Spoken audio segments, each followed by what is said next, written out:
অধিকাংশ উপদেষ্টা আওয়ামী লীগের আমলে খুবই ভালো ছিলেন, তারা আসলে কোনো বিপদ আপদে ছিলেন না, আমাদের মতো 3-4 বাসা মিলে পলাতক জীবনযাপন করা লাগে নাই। অধিকাংশ উপদেষ্টা ইজ এ ম্যাসিভ ফেইলিয়ার। তারা তার ডিসিপ্লিন, তার ডিপার্টমেন্টের ডিসিপ্লিন আনতে পারে নাই, ছোটোখাটো বিষয় তারা ডিল করতে পারছে না। প্রফেসর ইউনূস যদি আরও ডিসাইসিভ হইতেন, যদি ওনার যে ম্যান্ডেট ছিল, তাহলে আরও বেশি রিফর্ম অর্জন করা সম্ভব হইতো।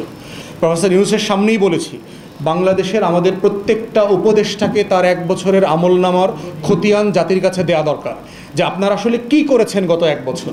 আপনাদেরকে যে আল্লাহর ওয়াস্তে বসাইলাম, আপনারা তো নির্বাচন করেন নাই, 2 টাকা খরচও করেন নাই, অধিকাংশ লোক কোনোদিন এসি রুম থেকে বাইর হন নাই, গণ অভ্যুত্থানে মিছিল করা তো দূরের কথা। তো সেই জায়গায় আল্লাহর ওয়াস্তে যে আপনারা বসলেন, এবং অধিকাংশ উপদেষ্টা আওয়ামী লীগের আমলে খুবই ভালো ছিলেন, তারা আসলে কোনো বিপদ আপদে ছিলেন না, আমাদের মতো 3-4 বাসা মিলে পলাতক জীবনযাপন করা লাগে নাই। তো সেই বাস্তবতায় ওনারা আসলে কি করলেন দেশের জন্য, আমরা এটা জানতে চাই। আজকেই আমাদের ব্রিফিং থেকে আমরা সরকারকে বলছি, আপনার প্রত্যেক উপদেষ্টা এবং গুরুত্বপূর্ণ প্রতিষ্ঠান যারা আছে, যেমন ধরেন বিডার চেয়ারম্যান, আমি বলার পরে বিডার চেয়ারম্যান আশিক চৌধুরী কিন্তু সে লিখিত তার আমলনামার স্ট্যাটাস দিয়েছে, 9 মাস অথবা 10 মাস। আমি যখন এই বক্তব্য দিয়েছিলাম, উনি ওনার 10 মাসের আমলনামা দিয়েছে এবং বলেছে আমার সাথে দেখা হওয়ার পরে যে ভাই, বাকি কাজ আমি করছি, আমি আপনাদেরকে 1 বছরের আমলনামা জমা দিব। বাকি উপদেষ্টারা কোথায়? অধিকাংশ উপদেষ্টা ইজ এ ম্যাসিভ ফেইলিয়ার। তারা তার ডিসিপ্লিন, তার ডিপার্টমেন্টের ডিসিপ্লিন আনতে পারে নাই, ছোটোখাটো বিষয় তারা ডিল করতে পারছে না। যেই বাস্তবতায় ইউনূস সরকার দায়িত্ব নিয়েছেন, সেই বাস্তবতাটা আমাদেরকে মাথায় রাখতে হবে। বাংলাদেশ রাষ্ট্রটা 71 সালে যুদ্ধের সময়ও এতটা ভেঙে পড়ে নাই। আমাদের প্রশাসন, হাসিনা সরকার প্রশাসনকে ভেঙে যেখানে রেখে দিয়ে গেছে, বাংলাদেশের প্রত্যেকটা প্রশাসন ডিসফাংশনাল হয়ে গেছে। কোনো প্রশাসন ইউনিট পেশাদারিত্বের জায়গাতে নাই। আপনি পুলিশ বলেন, আইনশৃঙ্খলা বাহিনী বলেন, সশস্ত্র বাহিনী বলেন, আমলাতন্ত্র বলেন, গোয়েন্দা সংস্থা বলেন, প্রত্যেকে ডিসফাংশনাল হয়ে গেছে। তো সেই রকম একটা বাস্তবতায় সরকার যেখানে দায়িত্ব নিয়েছে, সেখানে আসলে আপনার গৃহযুদ্ধ শুরু হওয়ার কথা ছিল। আওয়ামী লীগ এবং আওয়ামী লীগের পক্ষের যে পরিমাণ শক্তি ছিল, তাদের যে অস্ত্র ছিল, এবং তাদের পার্শ্ববর্তী রাষ্ট্রের যে সমর্থন, এগুলো মিলে দেশে যুদ্ধ শুরু হওয়ার কথা ছিল। অন্তর্বর্তীকালীন সরকারের সবচেয়ে বড় অবদান হচ্ছে বাংলাদেশে গৃহযুদ্ধ তারা হতে দেয় নাই। এবং শুধু সরকার না, রাজনৈতিক দলের নেতারাও সবাই কাজ করেছে একসাথে। বিএনপি তারেক রহমান বলেন, জামাতের ডাক্তার শফিকুর রহমান বলেন, হেফাজতের নেতৃবৃন্দ বলেন, প্রত্যেকে যে কেউ অস্ত্র হাতে তুলে নেওয়া, প্রতিশোধ নেওয়া, তারপরে বিরোধী দলের নেতাকর্মীদের বাড়িতে আগুন দেয়া, এগুলোর ব্যাপারে তারা সিরিয়াস স্টেটমেন্ট দিয়েছে। এবং সবাই মিলে কিন্তু মন্দির পাহারা দেওয়া, প্রতিষ্ঠান পাহারা দেওয়া, এই কাজগুলো তারা করেছে।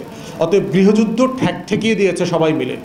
অন্তর্বর্তীকালীন সরকারের দ্বিতীয় সবচেয়ে বড় অবদান হচ্ছে, এই পরিমাণ লুটপাট হওয়ার পরে, ব্যাংকিং সেক্টর ভেঙে যাওয়ার পরে বাংলাদেশে দুর্ভিক্ষ হওয়ার কথা ছিল, বাংলাদেশে দুর্ভিক্ষ হয় নাই। এবং এই ধরনের গৃহযুদ্ধ এবং দুর্ভিক্ষের ইতিহাস দক্ষিণ আমেরিকা বলেন, আফ্রিকা বলেন, মধ্যপ্রাচ্যের ডজন দেশে আছে, ডজন দেশে ঘটেছে। তো এই দুইটা হচ্ছে মোটা দাগে অন্তর্বর্তীকালীন সরকারের অবদান, যে এই দেশটাকে তারা একটা নিরাপদ জার্নিতে, একটা সেফ ল্যান্ডিংয়ের দিকে এগোচ্ছে। এরপরে হচ্ছে কিছু কিছু সংস্কার আমরা দেখতে পাচ্ছি, সংস্কারের উদ্যোগ তৈরি হয়েছে। আপনি মোটা দাগে উপদেষ্টারা খুব বেশি চুরি করছে এরকম কোনো অপবাদ নাই। ধরেন লার্জলি বাংলাদেশের কোনো ক্যাবিনেটে এত সৎ মানুষ আপনি হিস্টোরিক্যালি পাবেন না যারা, এবং অধিকাংশকে দেশ ছেড়ে পালাইতে হবে না, অলমোস্ট কাউকে হয়তো দেশ ছেড়ে পালাইতে হবে না।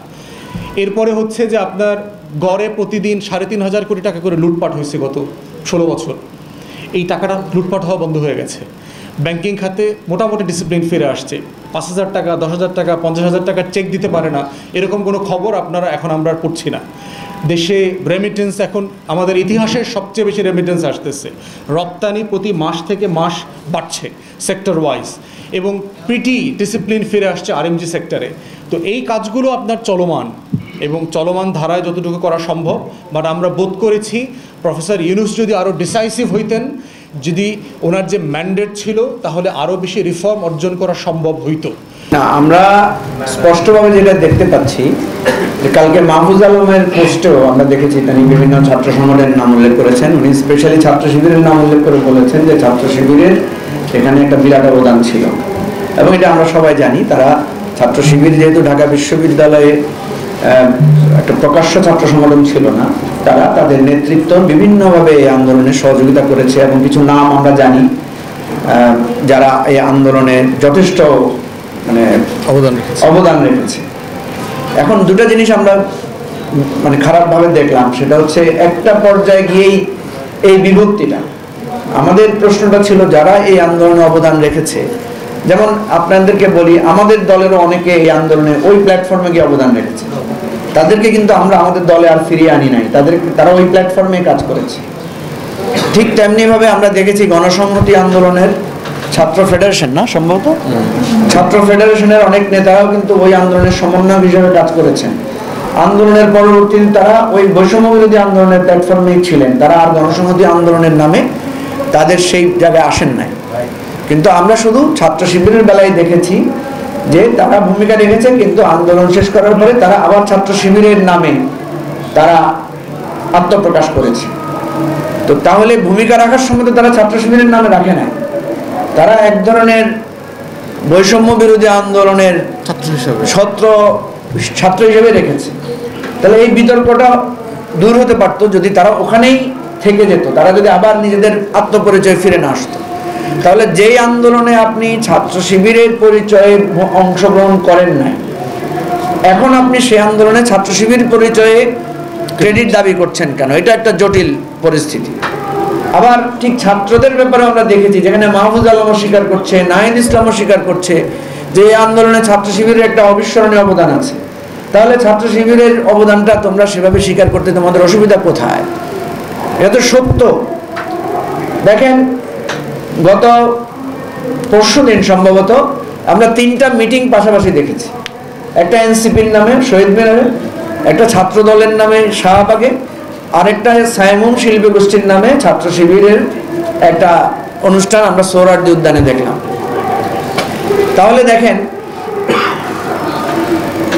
জুলাই আন্দোলনে বা যেটা হচ্ছে 3রা আগস্ট, না 3রা আগস্ট শহীদ মিনারে যে সমাবেশ হয়েছিল সেখানে তো সবাই অংশগ্রহণ করেছিল, তাই না? তো সেখানে তো কেউ দলীয় পরিচয় নিয়ে অংশগ্রহণ করেন না। সেখানে তো আমরা দেখেছি আমাদের মিনার ভাইয়ের নেতৃত্বে, আমাদের দাদুল ভাইয়ের নেতৃত্বে, আমাদের এখানে যাদেরকে আপনি পেছনে দেখছেন এরা সবাই সেদিন শহীদ মিনারে ছিল। তো সেখানে গিয়ে তো সবাই সেই পরিচয় একাকার হয়েছে, আমরা সবাই বাংলাদেশি পরিচয় সেখানে একাত্ম হয়েছে। তো সুতরাং আমরা বলছি যে এই যে বিতর্কটা তৈরি হয়েছে এটা সমঝোতামূলকভাবে সমাধান দরকার। যে ছাত্র শিবির যদি মনে করে যে ওদের নাম নিয়েই ওদেরকে কৃতজ্ঞতা জানাতে হবে, তাহলে আমি বলবো যে জানাই ওদেরকে খুশি করেন, অসুবিধা নাই। তারা যে অবদান রেখেছে সেটা স্বীকার করে তাদেরকে স্বীকৃতি দিয়ে দেন। আবার আমি বলবো যে ছাত্র শিবির যদি মনে করে দেশ ও জাতির স্বার্থে, না আমি আমার দলীয়, যেমন জামাতের আমির বলেছেন যে শহীদদের নাম ওনারা উল্লেখ করবেন না, ওনাদের কিন্তু শত শত লোক শহীদ হয়েছেন, ওনারা বলছেন শহীদদের কোনো দলীয় পরিচয়ে আমরা তাদেরকে রিকগনিশন দিব না। দেখেন, শহীদদেরকে আপনি দলীয় পরিচয়ে চিহ্নিত করছেন না, তো শহীদরা বড় হইলো না? আমরা যারা বেঁচে আছি তারা বড়, শহীদরাই তো বড়। তো শহীদদেরকে তো আমরা বলছি না উনি বিএনপির শহীদ, উনি জামাতের শহীদ, বলছি আমরা? বলছি না তো, আমরা তো বলছি শহীদরা এই গণ অভ্যুত্থানের শহীদ। তাহলে আপনারা এখন কেন ছাত্র দলের সভাপতি এটা করেছে, ছাত্র শিবিরের সভাপতি এই 9 দফা লিখে দিয়েছে? আমি সবসময় বলি যে 9 দফা তো আমরাও কারেকশন করে দিয়েছি, কিন্তু আমি তো একমাত্র স্টেক হোল্ডার না। 9 দফা হয়তো আরো 10 জনে কারেকশন করেছে। ছাত্ররা যখন উপদেষ্টা পরিষদ গঠন করছে তখন আমাদের ব্যারিস্টার ফুয়াদের কাছে এসেছিল তো তারা পরামর্শ নেওয়ার জন্য। তো শুধুই কি ফুয়াদের কাছে এসেছিল? ওরা এরকম আরো 10টা স্টেক হোল্ডারের কাছে যায় নাই? আমি তো বলি যে, আমি এটা বারবার বলেছি, যেদিন বিশ্ববিদ্যালয় হল ভ্যাকেট করছিল সেদিন তারা আমাদের কাছে ফোন করে জানতে চেয়েছিল, ভাই আমরা এখন কি করবো, আমরা তো হল ছাড়বো না। আমি ওদেরকে বলেছিলাম, না তোমরা এই ভুলটা করো না, তোমরা হল ছেড়ে দাও। কারণ তোমরা জানো না হল যখন বন্ধ করবে তখন মা বাবারা হলে চলে আসে, বিশেষ করে ছাত্রীদের মা বাবারা, গার্ডিয়ানরা হলে চলে আসে, তারা ওদের মেয়েদেরকে নিয়ে যায়। যখন সাধারণ ছাত্রছাত্রীরা চলে যাবে তোমরা তখন অল্প হয়ে যাবা, এবং রাতের বেলা তোমাদের উপর ক্র্যাকডাউন হবে, লাইট নিভিয়ে ইন্টারনেট অফ করে তোমাদের উপর ক্র্যাকডাউন হবে। এবং আমি ওদেরকে জোর দিয়ে বলেছি, আমি জীবনে 8-10টা হল ভ্যাকেট ফেস করেছি, তোমাদের মতো বয়সে আমরাও হলে আঁকড়েছিলাম যে হল ছাড়বো না, কিন্তু আমরা নিদারুণ নির্যাতনের শিকার হয়েছি। এবং আমাদের তখন ফেসবুক, ইউটিউব এগুলো কিছুই ছিল না, আমাদের মায়ের খাওয়া দৃশ্য কাউকে দেখাইতেও পারি নাই। তোমাদের লাশ গুম করে ফেলা হবে, তোমরা বলতেও পারবে না। আচ্ছা বলেন তো, এই ধরনের পরামর্শ হয়তো আরো 20 জনে তাদেরকে দিয়েছে না? আমি যদি বলি আমার পরামর্শে তারা হল ছেড়েছিল, এটা তো একটা বোকামি হবে। এবং ওরাই তখন বলবে মিয়া খালি আপনার থেকে নিই না, আমরা আরো 10 জন থেকে নিছি, তখন তো আমি ছোট হয়ে যাব। তো এই জন্য যারা বলছে যে আমি এটা করে দিয়েছি, এই জন্য তো তারা আবার বলছে যে না খালি আপনি করেন নাই। মির্জা ফখরুলও আমাদেরকে বলেছিল 6 তারিখ থেকে এটা 5 তারিখে আনেন। এখন মির্জা ফখরুল বলার পর তারা সম্মত হয়েছে, ফুয়াদও বলেছে, মিনার ভাই বলেছে, আমিও বলেছি। আমাদের বলার পর হয়েছে না ফাইনালি মির্জা ফখরুল বলার পর হয়েছে, এটা আমরা কিভাবে বলবো? সেটা তো বলতে পারবে তারা, কি বলেন ঠিক না?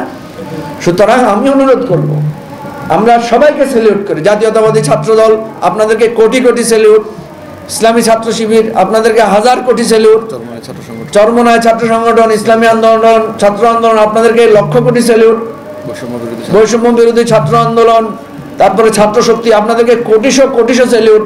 যত স্যালিউট পেলে আপনারা খুশি হন, আমরা দিব, অসুবিধা নাই। কিন্তু আল্লাহর ওয়াস্তে এই কাদা ছোড়াছুড়ি বন্ধ করেন। আমরা কার ছবি ছাত্রলীগের সাথে, কে হলে ছাত্রলীগের হয়ে নির্যাতন করেছেন, এই আলোচনাগুলো শুনতে চাই না, কারণ আমরা একটা কঠিন সময়ের মধ্যে ছিলাম। Please, thank you very much, আসসালামু আলাইকুম।